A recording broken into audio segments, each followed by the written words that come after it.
Hey everyone, in this tutorial I'll show you how to reduce image file size for websites for free using TinyPNG in 2026. So if your website images load slowly or take too much storage space, this guide will help you optimize them step by step. First, open the TinyPNG website in your browser. This free tool compresses PNG and JPG files automatically. Next, drag and drop the images you want to optimize, so TinyPNG will instantly begin reducing file sizes. Now wait while the images are compressed. The tool removes unnecessary data while keeping visual quality very close to the original. So download the compressed files once processing is complete. The optimized images are now ready for your website. Next, upload the optimized images to your website and replace the old versions.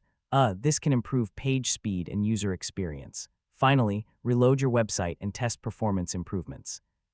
So smaller images usually help pages load much faster.